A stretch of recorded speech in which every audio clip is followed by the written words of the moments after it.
वेदांत परिभाषा। वेदांत परिभाषा ग्रंथ में पेज नंबर 221 पेज के ऊपर से तृतीय पंक्ति को देखिए।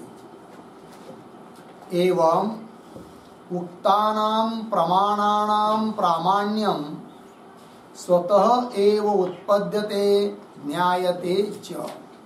ठीक है, तो चलिए, तो अनुपलब्धि प्रमाण का स्वरूप और अनुपलब्धि प्रमाण के द्वारा जो अनभाव प्रमा ज्ञात होती है, अभाव प्रमा उत्पन्न होती है, उसका स्वरूप और उसके भेद अब तक निरूपण किए। अब यहाँ से आगे प्रमाणों से उत्पन्न होती हुई जो प्रमा है, उस प्रमा में जो प्रामाण्य है वह स्वतः है या परत है, इस बात की चर्चा कर रहे हैं। तो नैयायिकादिक लोग परत प्रामाण्य मानते हैं, किंतु वेदांत मत में स्वतः प्रामाण्य होता है। तो देखो, एवं उक्तम उक्तानां, ये जो पंक्ति आई है, तो उसके पूर्व में एक छोटा वाक्य लिखिए उत्तरनिकाय के रूप में। प्रामाण्यस्य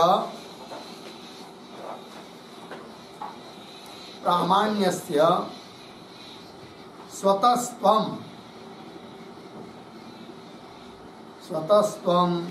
उपपादयितुम् आह।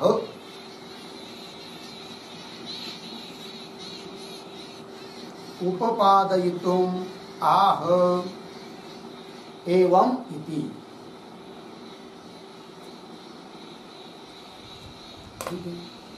प्रामाण्य स्वतः है, इस बात का उत्पादन करने के लिए कह रहे हैं एवं इत्यादि पंक्ति से। तो पंक्ति को देखिए। एवं उक्तानां प्रमाणानां प्रामाण्यम, अभी तक निरूपण किए हुए के अनुसार जो प्रमाणों का निरूपण हुआ उसका प्रामाण्य। तो एवं मतलब देखिए, उक्त प्रकारेण उक्तानां, एवं हुआ कि नहीं, एवं मतलब उक्त प्रकार। उसके बाद आया है उक्तानां निरूपितानां। उक्तानां का अर्थ है निरूपितानां। ठीक, देखो भाई, आगे है प्रमाणानां। तो अभी तक कहे हुए प्रकार के अनुसार निरूपित जो प्रमाण है, तो प्रमाणानां ऐसा शब्द आया है, उसका अर्थ करना है प्रमाणाम। प्रमाणानाम का अर्थ क्या करना है? प्रमाण नहीं लेना है, प्रमाण। लेकिन फिर प्रमा ही क्यों नहीं लिखा? तो प्रमाणानाम ऐसा क्यों लिखा, क्यों? प्रमाणानाम इस शब्द का अर्थ प्रमा कैसा कर पाएंगे? तो उस पर एक टिप्पणी की जो प्रमीयते तत्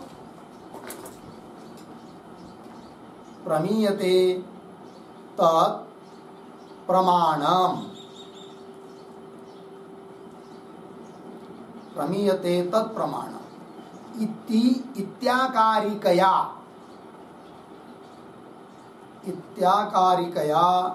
भावव्युत्पत्त्या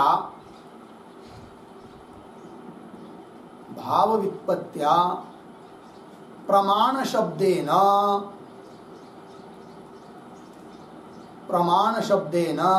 प्रमा इति ज्ञातव्या। प्रमा इति ज्ञातव्या। पूर्ण विराम। ठीक है, थोड़ा आगे लिखिए। प्रपूर्वक मा धातु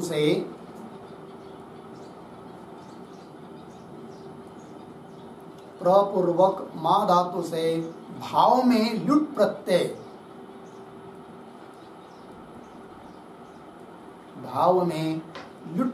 करके प्रमाण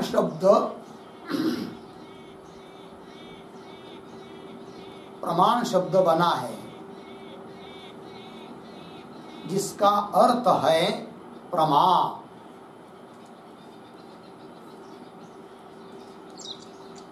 इसका अर्थ है प्रमा। हो गया। देखिए, तो प्रमीयते इति प्रमाणम, इस प्रकार से भाव व्युत्पत्ति मानेंगे तो प्रमाण शब्द का अर्थ हो जाता है प्रमा। इसमें प्र सर्ग है, मां धातु है, और भाव अर्थ में लुट प्रत्यय करके प्रमाण शब्द दिखाई दे रहा है, किंतु उसका अर्थ है क्या? प्रमा। लग गया जी। तो मूल में आया हुआ जो शब्द है प्रमाणानाम, उसका अर्थ क्या हो जाएगा फिर? प्रमाणाम। तो प्रमाणों से उत्पन्न हुई जो प्रमा है, प्रमा ज्ञान है कि नहीं, प्रमाण से उत्पन्न हुआ ज्ञान, उसमें जो प्रामाण्य है वो स्वतः है। इस बात की सिद्धि करनी है। तो प्रामाण्य की उत्पत्ति भी स्वतः है और उस प्रामाण्य का ज्ञान भी स्वतः है, ये कहना चाह रहे हैं। तो देखिए, मूल में एवं उक्तानाम प्रमाणानाम प्रामाण्यम, प्रामाण्यम का अर्थ लिखिए प्रमात्वम। प्रामाण्यम मतलब प्रमात्वम, बराबर यथार्थत्वम। यथार्थत्वम,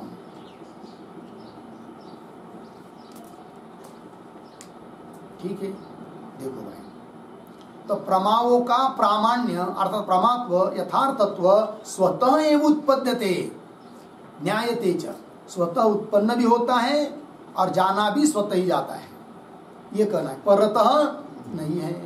तो स्वतः मतलब क्या है? स्वतः का क्या अर्थ होता है? तो स्वतः के ऊपर एक वाक्य लिखिए, एक शब्द, एक टिप्पणी। स्वतः बराबर स्वस्मात्, स्वतः बराबर स्वस्मात्, बराबर आत्मीयात्,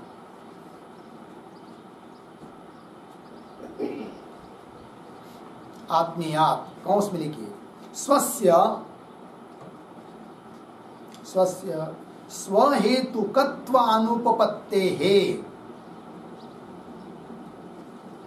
स्वस्य स्वहेतुकत्व अनुपपत्तेः अतः आत्मीयात् इति, अतः आत्मीयात् इति कंस बंद, पूर्णविराम, आत्मीयश्च बराबर, आत्मीयश्च बराबर दोषाभाव सह कृत,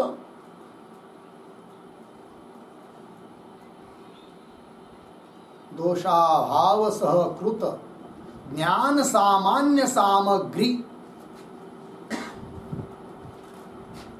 ज्ञान सामान्य सामग्री प्रमात्व उत्पत्तौ, प्रमात्व उत्पत्तौ कारणम, प्रमात्व उत्पत्तौ कारणम, पूर्णविराम। आगे, दोषाभाव सह कृत, दोषाभाव सह कृत ज्ञान ग्राहक सामग्री, ज्ञान ग्राहक सामग्री प्रमात्व ज्ञप्तौ, प्रमात्व ज्ञप्तौ कारणम, प्रमात्व ज्ञप्तौ कारणम।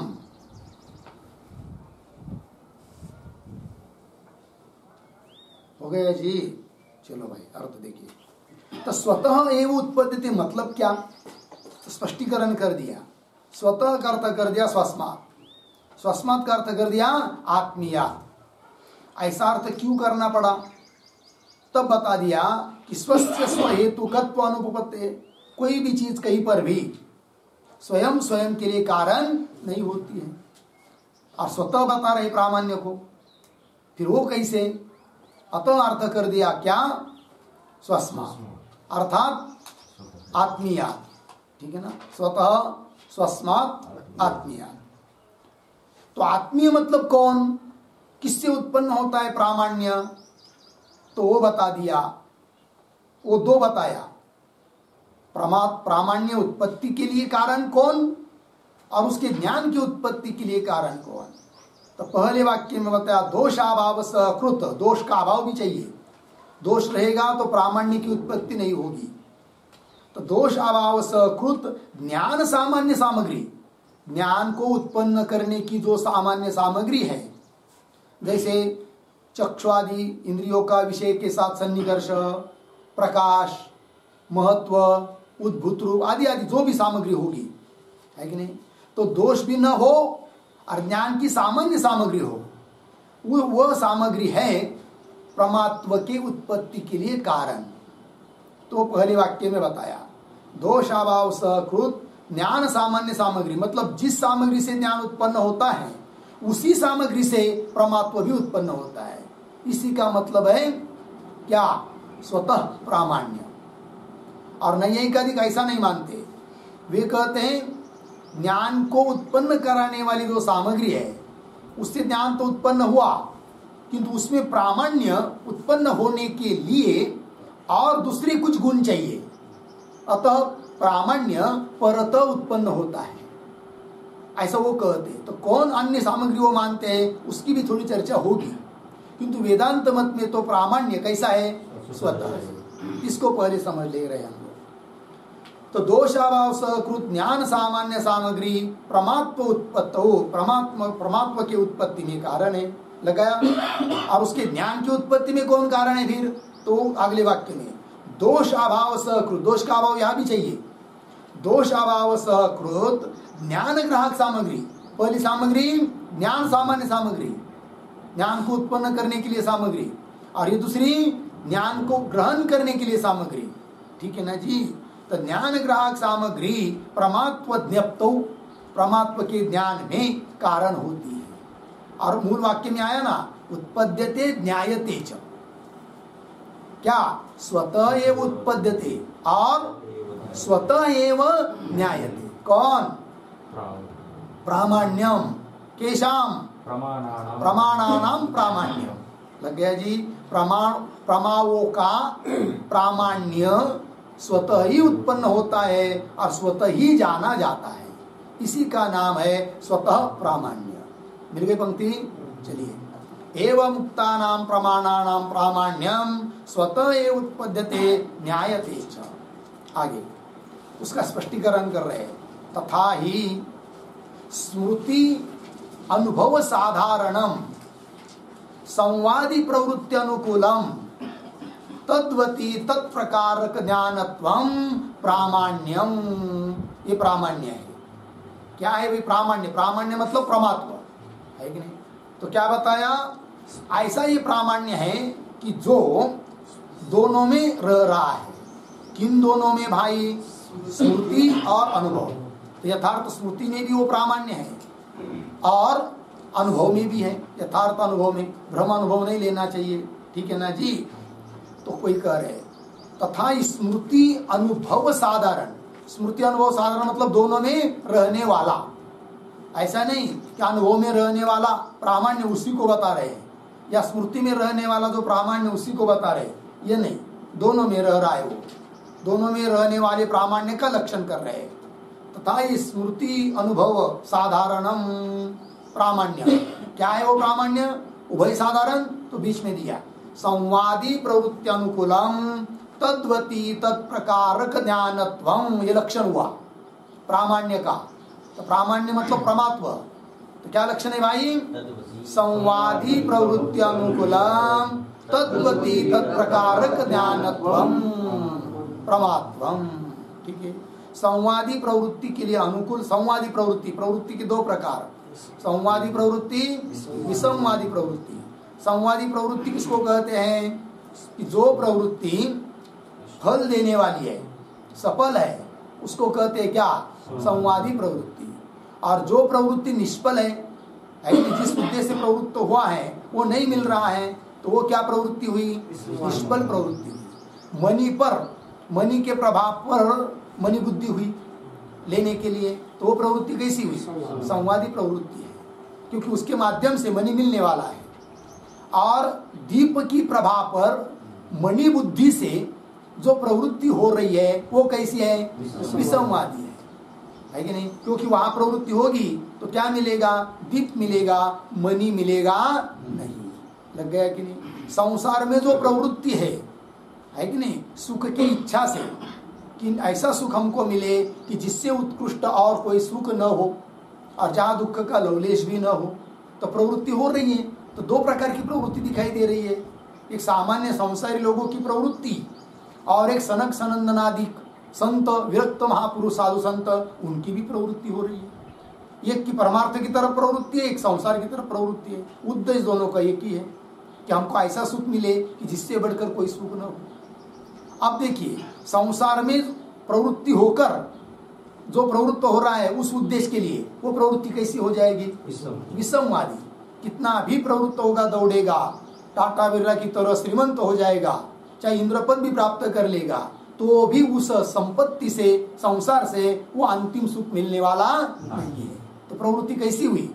विसंवादी हुई। और इन सभी बातों का त्याग करके केवल परमात्मा के ही उद्देश्य से भजन करके, है कि नहीं, अपना आनंद ले रहा है, भजन कर रहा है, परमार्थ कर रहा है, सभी संसार की आसक्ति छोड़ दी, तो वो जो प्रवृत्ति है वो भी प्रवृत्ति एक प्रकार की, लेकिन वो कैसी है? संवादी प्रवृत्ति है। लग गया कि नहीं? तो चलिए, यहाँ पर संवादी विसंवादी समझने के लिए दृष्टांत दिया। तो प्रामाण्य की बात चल रही है, तो संवादी प्रवृत्ति के लिए अनुकूल जो तद्वती, तद वाले में तत्प्रकार ज्ञान है कि नहीं, तद्वत विशेषकत्वे सती तत्प्रकार ज्ञान। जैसे घट में घट बुद्धि, ये कैसा ज्ञान है? तद्वती तत्प्रकार ज्ञान है कि नहीं? ज्ञान में प्रतीत होने वाला जो प्रकार, उसको लेना है किस शब्द से? तत् शब्द से। जैसे घट में घट बुद्धि हुई, अयम घट, तो ज्ञान में प्रकारीभूत धर्म कौन? घटत्व। उस घटत्व वाला कौन? घट। तो घटत्व वाला जो घट, उसमें घटत्व प्रकारक बुद्धि, तो इसको कहेंगे क्या? तद्वती तत्प्रकारक बुद्धि। लग गया कि नहीं? और समझ लीजिए, सामने रखी है रज्जु और बुद्धि हुई सर्प की, यह बुद्धि तद्वती तत्प्रकारक है क्या? नहीं। यहाँ पर ज्ञान है अयम सर्प, उस ज्ञान में प्रकारीभूत धर्म कौन? सर्पत्व। वो सर्पत्व उस रज्जु में है क्या? नहीं है। तो तद्वती तत्प्रकारक बुद्धि है या तद अभाववती तत्प्रकारक बुद्धि है? तद अभाववती तत्प्रकारक बुद्धि है। और अपने को क्या चाहिए? तद्वती तत्प्रकारक बुद्धि। लग गया जी?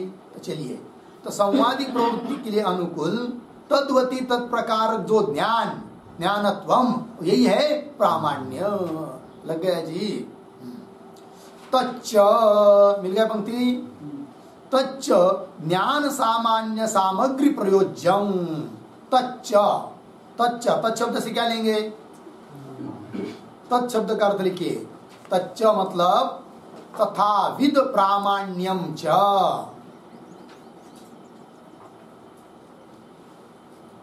तथाविध प्रामाण्यम च।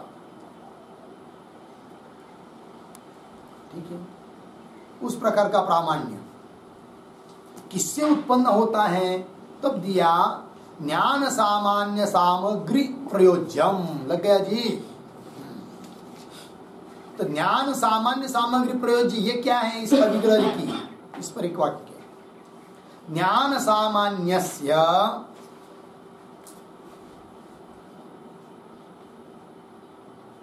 ज्ञान सामान्यस्य या सामग्री,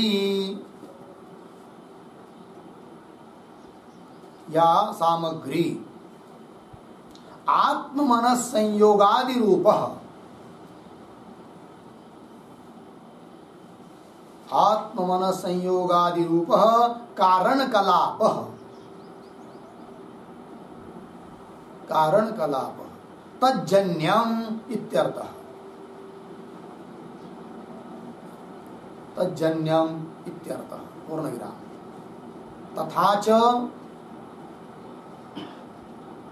तथा च यया सामग्र्या, यया सामग्र्या ज्ञानम उत्पद्यते, ज्ञानम उत्पद्यते तया एव सामग्र्या, तया एव सामग्र्या तद्गतम, तद्गतम प्रमात्वम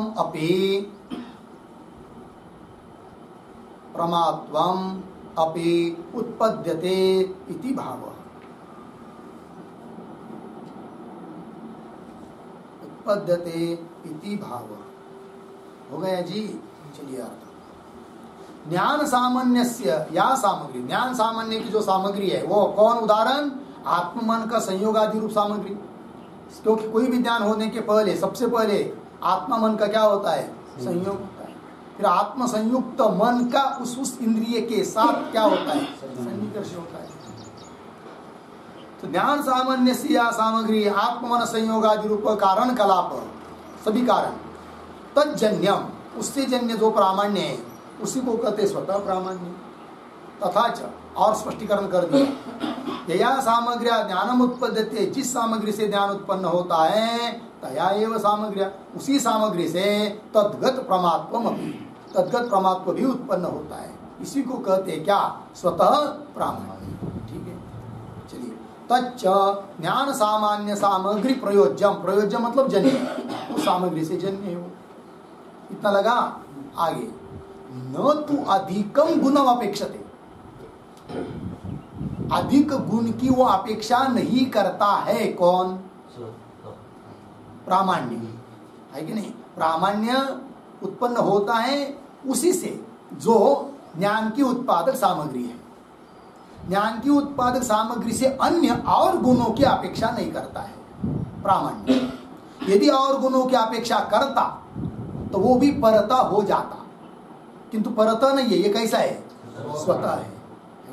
तो यहाँ जो पंक्ति आई है न तु अधिकम, तो न के पूर्व में लिखी एक वाक्य अवतरणिका के रूप में, नैयायिकाः तु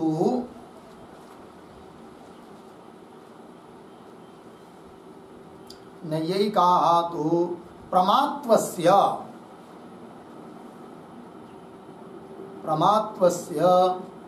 गुणजन्यत्वम आहुः, गुणजन्यत्वम आहुः अर्धविराम तान निराकरोति,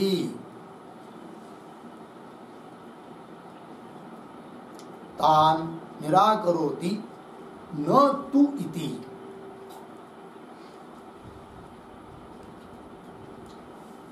ठीक है। नैयायिक लोग प्रमात्व को कैसा मानते हैं? गुणजन्य मानते हैं, है कि नहीं? उनका मत निराकरण करने के लिए ये पंक्ति आई है, न तु अधिकम गुणम अपेक्षते। अधिकम मतलब, अधिक मतलब क्या? अधिक, अधिकम के ऊपर लिखिए ज्ञान सामान्य सामग्रीतः अतिरिक्तम, ज्ञान सामान्य सामग्रीतः, ज्ञान सामान्य सामग्रीतः अतिरिक्तम। ठीक है जी। अधिक मतलब ज्ञान सामान्य की जो सामग्री है उससे अतिरिक्त गुण की अपेक्षा नहीं है, ये कहना। न तो अधिकम गुणम अपेक्षते, ठीक है ना? क्यों अन्य गुण की अपेक्षा नहीं करता है वो भाई? प्रामाण्य अपने उत्पत्ति में अन्य गुणों की अपेक्षा नहीं करता है, क्यों? उसका कारण बता रहे अगले पद में। प्रमा मात्रे अनुगत गुणा भावात्, सभी प्रमाओं के लिए प्रमा उत्पन्न होने में कोई अनुगत एक गुण होता तब हम मान पाते क्या वह प्रामाण्य अमुक गुण के कारण उत्पन्न हो रहा है। किसी गुण को पकड़ भी लेंगे आप तो एक प्रमा में मिलेगा तो दूसरे प्रमा में नहीं मिलेगा। अतः अतिरिक्त गुण को मान नहीं सकते प्रमा के उत्पत्ति में, परमात्मा की उत्पत्ति में, प्रामाण्य की उत्पत्ति में। लग गया जी? क्यों? सभी में अनुगत कोई गुण मिलता नहीं है, अनुस्यूत गुण मिलता नहीं है, इसलिए कोई गुण नहीं है। किसके लिए? प्रामाण्य के उत्पत्ति में। फिर कौन कारण है? वही कारण है जो ज्ञान की उत्पादक सामग्री है, उसी से प्रामाण्य उत्पन्न होता है। अतः प्रामाण्य कैसा हुआ? स्वतः हुआ। क्योंकि परत उसको कहते हैं ज्ञान ग्राहक सामग्री से अन्य किसी चीज को मानना। परमात्मा की उत्पत्ति में, तब वो हो जाता है क्या? परतः। किंतु ज्ञान ग्राहक जो सामग्री उसी से परमात्मा की भी उत्पत्ति होती है तो उसको कहते हैं क्या? स्वतः। तो स्वतः और परतः इनकी परिभाषा समझ में आई ना? अब चलिए, अनुगत और अनुस्यूत, वही अनुगत का अर्थ ही अनुस्यूत होता है। कोई अनुगत अनुस्यूत गुण नहीं मिलता है कि सभी प्रमा की उत्पत्ति में कारण बन पाए, इसलिए ऐसे गुण को हम कारण मानते नहीं है कि जिससे परतः आ जाएगा। ठीक है, तो वही चलिए, प्रमा मात्रे अनुगत गुणा भावात। मिला जी, अनुगत कोई गुण न होने के कारण नहीं है। तो प्रमा मात्रे मतलब क्या? तो प्रमा मात्रे ऐसा जो शब्द आया है ना, उसके लिए लिखिए प्रमा सामान्यम प्रति। प्रमा मात्रे इसका अर्थ हो जाएगा प्रमा सामान्यम प्रति।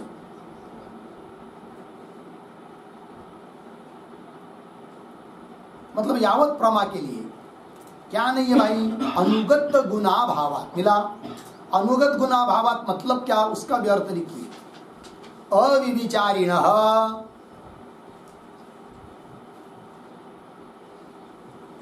अविविचारिणः एकस्य गुणस्य अभावात्।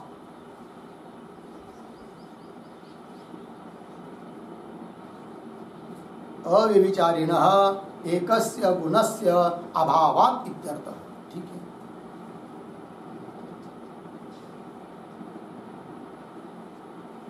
हो गया जी। अविविचारी मतलब सभी जगह अनुगत, कि एक जगह रहता है एक जगह नहीं रहता है तो उसको कहते हैं विचारी, है कि नहीं? और सभी जगह अनुगत है तो अविचारी हो जाता है, और ऐसा कोई गुण है नहीं। अविचारी न एकस्य गुणस्य अभावात्। मिल गया पंक्ति? हाँ, तो इससे क्या तात्पर्य निकला? तो ज्ञान सामान्य सामग्री से ही प्रयोज्य है कौन? प्रामाण्य। अधिक गुण की अपेक्षा करता नहीं है। क्यों? सभी प्रमा सामान्य के प्रति कोई अनुगत गुण मिलता नहीं है।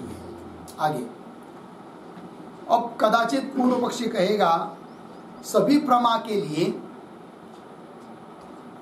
उत्पन्न, सभी प्रमा के लिए, सभी प्रमा में जो प्रामाण्य उसकी उत्पत्ति के लिए अनुगत गुण सभी प्रमा में नहीं मिल रहा है, तो अलग अलग ही मान लेंगे और अलग अलग गुण तो मिल जाएगा, अतः परतः प्रामाण्य आ जाएगा। तो क्या जरूरत है स्वतः मानने की? ऐसा पूर्व पक्षी कहेगा तो उसका उत्तर देने के लिए पंक्ति आ रही, नापि प्रत्यक्ष प्रमायाम इत्यादि से। मतलब प्रत्यक्ष प्रमा में अमुक गुण मान लो, अनुमिति प्रमा में प्रामाण्य उत्पन्न होने के लिए अमुक गुण मान लो, ऐसा अलग अलग कहना चाहेगा कौन? पूर्व पक्षी। उसका खंडन कर रहे कि नहीं मान सकते करके। अतः नापि प्रत्यक्ष इत्यादि जो पंक्ति है कि नहीं, नापि उसके पूर्व में लिखी एक पंक्ति, टिप्पणी अवतरणिका, ननो ननो प्रमा सामान्यम प्रति, प्रमा सामान्यम प्रति अनुगत गुणाभावे अपि, अनुगत गुणाभावे अपि तत्तत् प्रमा जातीयं प्रति, तत्तत् प्रमा जातीयं प्रति अस्ति एव अनुगतः गुणः, अस्ति एव अनुगतः गुणः। पूर्ण विराम। तथा ही प्रत्यक्ष प्रमायाम, प्रत्यक्ष प्रमायाम भूयो भूयो अवयवेन्द्रिय सन्निकर्षः, भूयो के बाद अवखंड चला गया उसमें, अवयव इंद्रिय सन्निकर्षः गुणः, क्यों अलग अलग कर सकते, भूयः अवयव इंद्रिय सन्निकर्षः गुणः। अर्धविराम। अनुमितौ अनुमितौ सल्लिंग परामर्शः, सल्लिंग परामर्शः। अर्धविराम। उपमितौ सादृश्य ज्ञानम अर्धविराम शाब्दे तो यथार्थ योग्यता ज्ञानम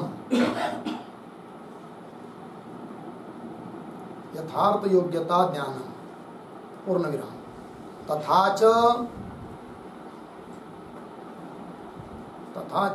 तत्तद्गुणात् एव तत्तत् प्रमात्व उत्पत्ति ही स्यात्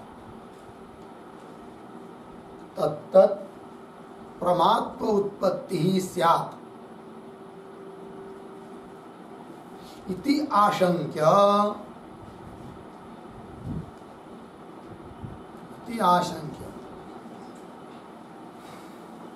भूयः अवयव इंद्रिय सन्निकर्षस्य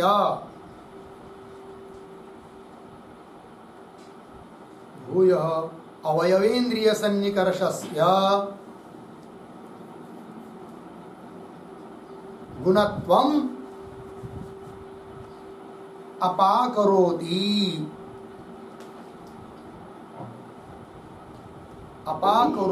नापि इति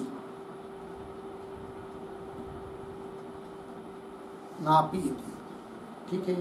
और देखिए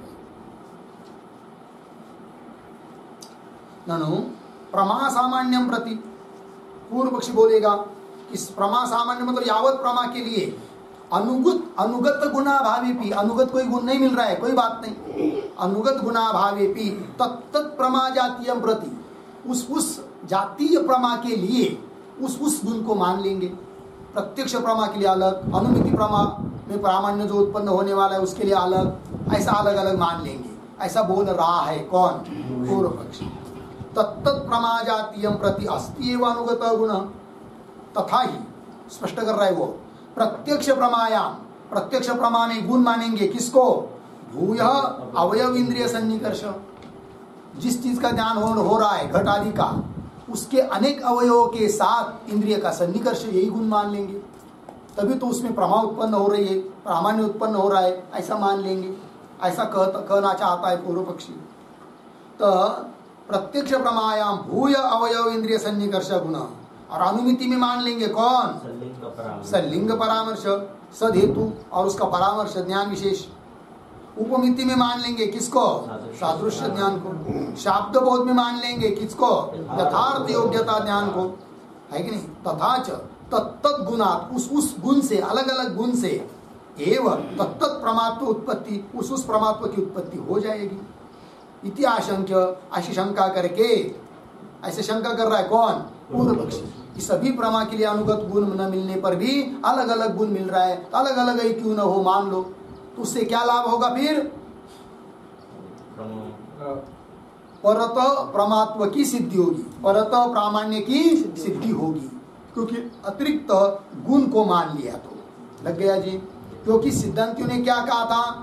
अधिक गुण को हम मान नहीं सकते जिससे परत आ जाए।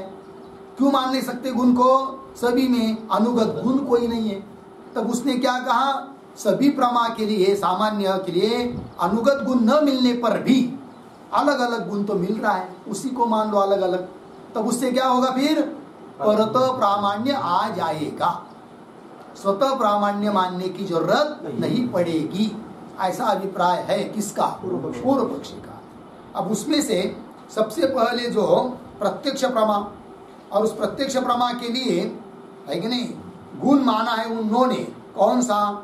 भूय अवयव इंद्रिय सन्निकर्ष, अनेक अवयवों के साथ इंद्रिय का सन्निकर्ष हो जाना, यही है गुण, कि जिससे प्रत्यक्ष प्रमा में प्रमात्व की उत्पत्ति हो जाएगी, है कि नहीं? ऐसा वो कह रहे हैं कौन? पूर्व पक्षी। उसका अब अपाकरण कर रहे, अपाकरोति, निराकरण कर रहे, खंडन कर रहे, नापी इत्यादि पंक्ति से।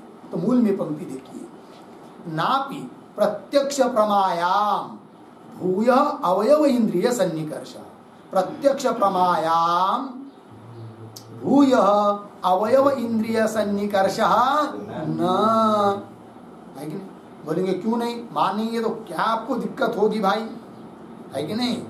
हाँ मिला ना?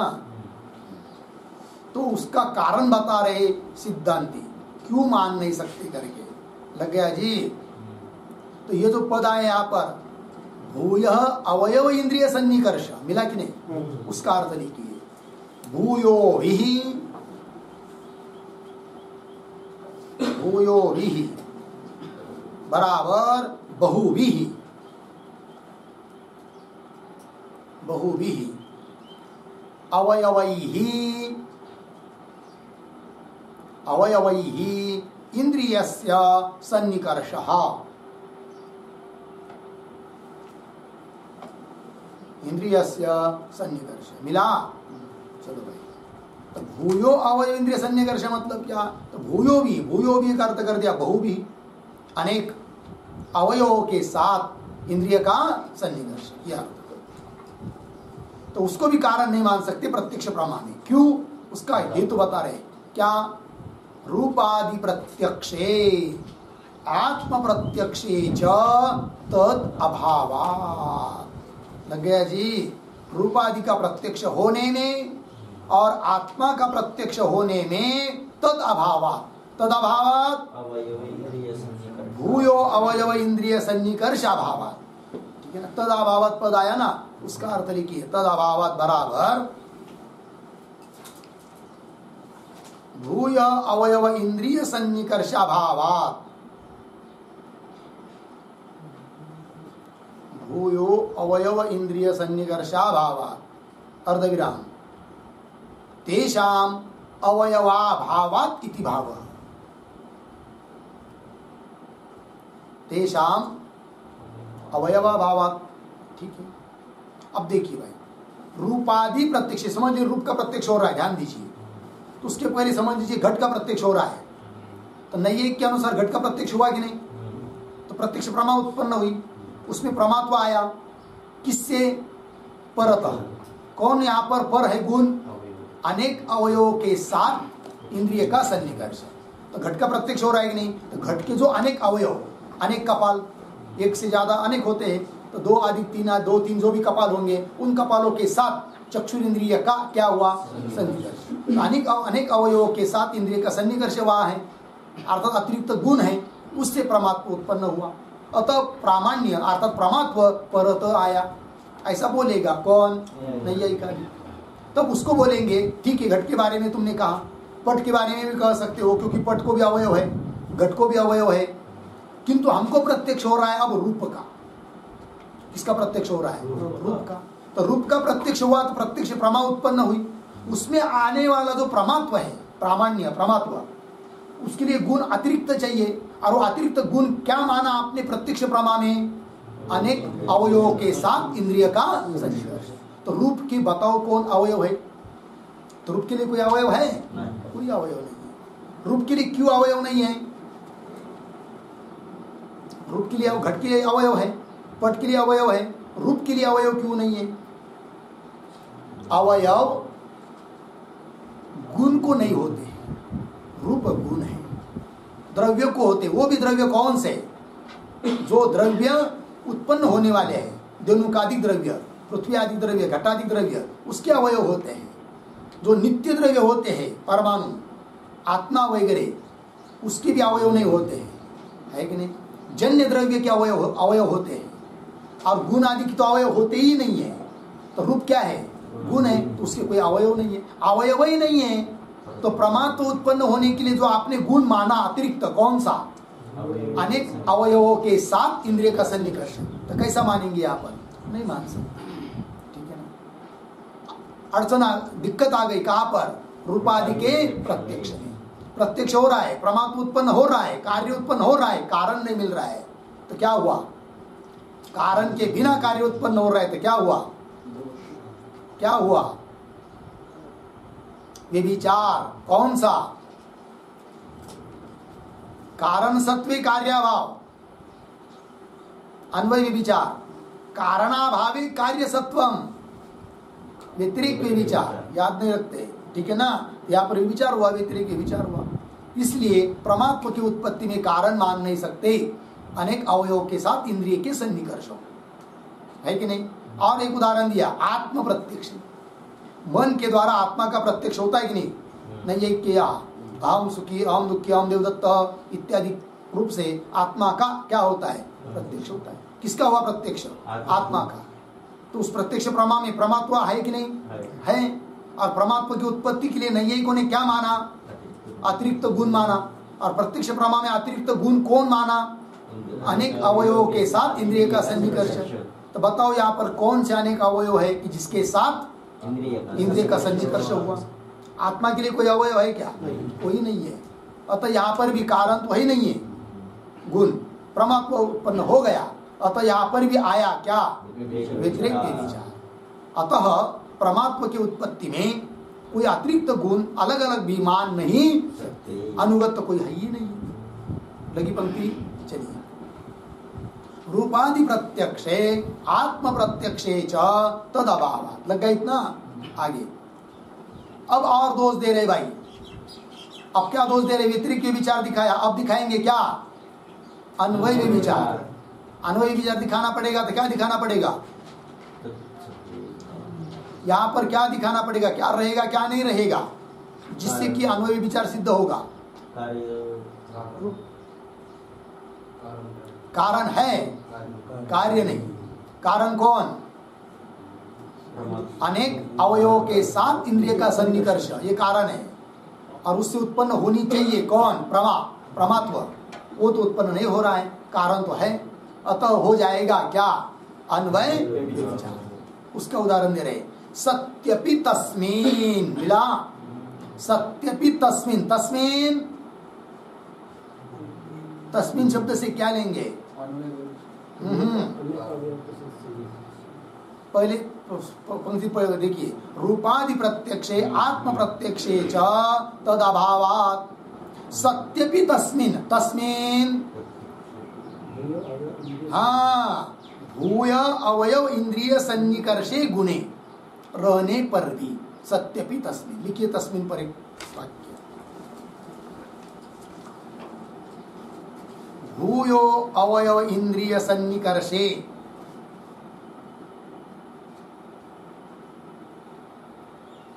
भूयो भूय अवयवेन्द्रिय सन्निकर्षे गुणे सत्यपि ये उसका अर्थ है। अनेक अवयवों के साथ इंद्रिय का सन्निकर्ष रहने पर भी लग गया कि नहीं। यदि है तो परमात्मा उत्पन्न होना चाहिए ना फिर तो नहीं हो रहा है। उदाहरण दिखा रहे सत्यपि तस्मिन् पीतः शंख इति प्रत्ययस्य भ्रमत्वात्। मिल गया कि नहीं। सामने रखा है कौन शंख है। शंख कैसा सफेद पांडरा है सफेद है किंतु ज्ञान हो रहा है क्या पीतः शंख। तो सफेद शंख के ऊपर पीतः शंख ज्ञान हुआ प्रमा ज्ञान की भ्रम ज्ञान भ्रम ज्ञान है कि नहीं। अब उसमें भी परमात्मा उत्पन्न होना चाहिए फिर क्यों वहां पर भी है कौन अनेक अवयवों के साथ इंद्रिय का सन्निकर्ष। शंख के जो अनेक अवयव उसके साथ इंद्रिय का सन्निकर्ष है ना अतिरिक्त गुण है तो परमात्मा उत्पन्न होना चाहिए। हो रहा है क्या नहीं हो रहा है। अतः और कार्य कारण भाव का निश्चय किससे होता है अन्वय सहचार व्यतिरिक्त सहचार। और अन्वय सहचार और व्यतिरिक्त सहचार के बाधक है कौन अन्वय विचार व्यतिरिक्त विचार। जहां पर अन्वय विचार और व्यतिरिक्त विचार आ जाते हैं वहां पर अन्वय सहचार और व्यतिरिक्त सहचार बनते नहीं है। और अन्वय सहचार और व्यतिरिक्त सहचार नहीं बना तो कार्य कारण भाव बनता नहीं है। अतः परमात्मा की उत्पत्ति में मान नहीं सकते किसको अतिरिक्त गुण को। लग गया जी। और यहाँ पर प्रत्यक्ष प्रमा में परमात्मा उत्पन्न होने के लिए अतिरिक्त गुण जो माना है नैयायिकों ने कौन अनेक अवयवों के साथ इंद्रिय का सन्निकर्ष वो भी संभव नहीं है। चलिए सत्यपि तस्मिन् पीतः शंख इति प्रत्ययस्य प्रत्ययस्य के ऊपर लिखिए ज्ञानस्य भ्रमत्वात् भ्रम ज्ञान है वो।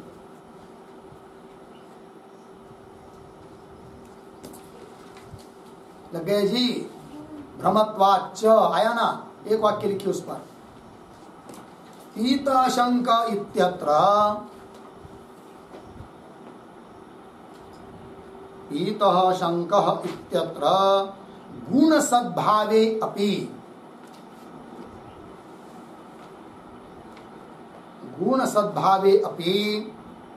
प्रमात्व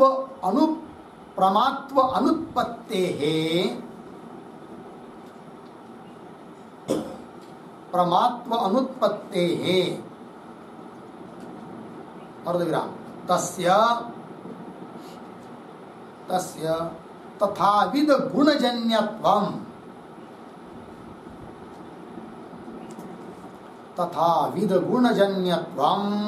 नैव युक्तम्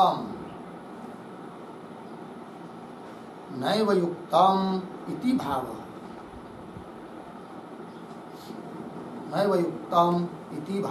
ठीक। तो पीतः शंका इत्यत्र यहाँ पर गुण सद्भावे भी, गुण कौन यहाँ पर विद्यमान है? सद्भाव मतलब विद्यमान है। कौन गुण विद्यमान है? अनेक अवयवों के साथ इंद्रिय का सन्निकर्ष रूप गुण विद्यमान है। सद्भावे अपि प्रमात्व अनुत्पत्ति, किंतु प्रमात्व उत्पन्न नहीं हुआ। प्रमात्व अनुत्पत्ति है, उत्पन्न न होने के कारण तस्य तथाविध गुणजन्यत्वम्, तस्य प्रमात्वस्य तथाविध गुणजन्यत्वम् नैव युक्तम्। प्रमात्व उस प्रकार के गुण से उत्पन्न होता है, ये कहना ठीक। तथाविध गुणजन्यत्वम् नैव युक्तम् इति भाव। लग गया जी? हाँ, लग गया इतना? कुल मिलाकर क्या निर्णय हुआ कि सिद्धांत के अनुसार स्वतः प्रामाण्य है, परतः नहीं।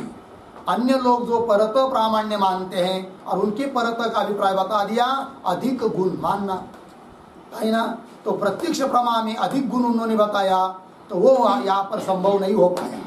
उसी प्रकार अनुमिति आदिक में भी जो अधिक गुण के कारण प्रमात्व की उत्पत्ति मानते हैं नैयायिकादिक लोग, वो भी उनका कहना ठीक नहीं है। इस बात को कहने के लिए आगे आ रहा है अतएव। मिला जी? बस अतएव का यहाँ से फिर कल कर देंगे, ठीक है। ओम पूर्णमदः पूर्णमिदं पूर्णात् पूर्णमुदच्यते पूर्णस्य पूर्णमादाय पूर्ण